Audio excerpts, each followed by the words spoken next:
না হাতি আছে না ঘোড়া আছে, শুধু জল আছে, রং আছে আর পেপার আছে।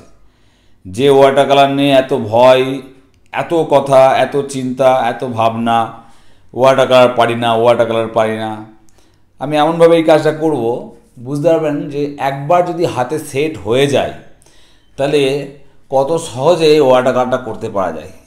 একদম সত্যি কথা বলছি আমি। এই টেকনিকটা দেখুন, যে যদি ব্রাশের স্ট্রোকের ওপর কনফিডেন্ট থাকে তাহলে আস্তে আস্তে কি সুন্দর আমি একটুখানি ব্লু ইউজ করার পর কীভাবে সঙ্গে সঙ্গে ওর সঙ্গে ওই ভেজা সারফেসের ওপরেই একটু গ্রে কালার ইউজ করলাম, স্পাইন গ্রে।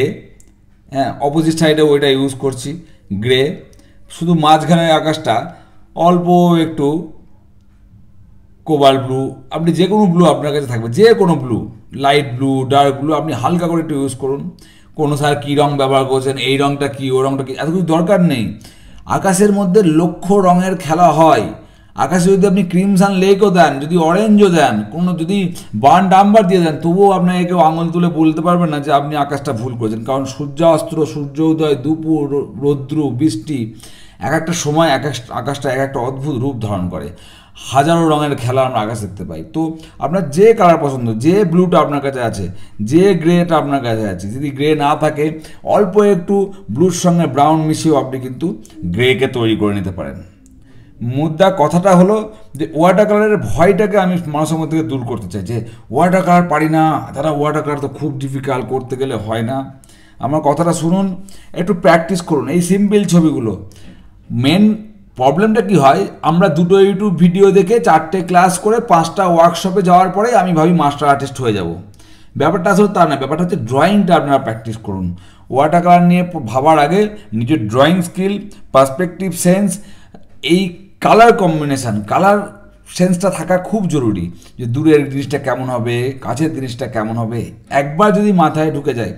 আমি এখানে অলিভ গ্রিনের সঙ্গে একটু ব্রাউন শাইনা, ব্রাউন টাম্বার মিশিয়ে এই গ্রিনটা বানালাম। আপনারাও বাড়িতে চেষ্টা করবেন, এই ছবিটা অবশ্যই বাড়িতে একবার ট্রাই করবেন, দেখবেন কত সহজে একটা মিনিমাম আউটপুট একটা পাবেন সুন্দর এফেক্টের সঙ্গে। মানে আমি কেন এই কথাটা বলছি, আপনারা প্লিজ প্রথমেই কমপ্লিকেটেড পেন্টিংয়ের দিকে যাবেন না। অনেকে আমাকে বলে স্যার বিল্ডিং বানানো দেখান, শহরের ছবি আঁকা দেখান, কিন্তু আমি কখন দেখাবো? যখন আপনার পার্সপেক্টিভ নলেজ একদম সুন্দর স্ট্রং থাকবে, তখন আপনাকে আমি সিটিস্কেপ দেখিয়ে মজা পাবো। আমি দেখাতেই পারি, কিন্তু দেখি আমার তো প্রোফাইলটা করা হয়েছে, আমার ছবি দেখে আরও 5টা মানুষ সাথে ছবিটা আঁকে। আমি একটা সিটিস্কেপ করলাম 3 ঘন্টা ধরে, আপনি সেটা দেখলেন কিন্তু বুঝতে পারলেন না, কারণ আপনার পার্সপেক্টিভ নলেজটা ঠিক নেই। তো এইভাবে প্র্যাকটিস করুন, সিম্পল 2-3টে কালারের মধ্যে দিয়ে নিজেকে তৈরি করুন। আস্তে আস্তে আস্তে দেখবেন নিজের কনফিডেন্স বাড়ছে, এবং তখন সিটিস্কেপ কারণ যে কোনো অ্যাঙ্গেল থেকে, যে কোনো শহর, গ্রাম, সব কিছু ছবি আপনারা করতে পারবেন।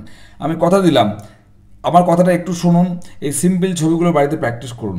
এই জল, আকাশ, এই ঝোপঝাড়, অনেক মজা হবে, অনেক আনন্দ পাবেন।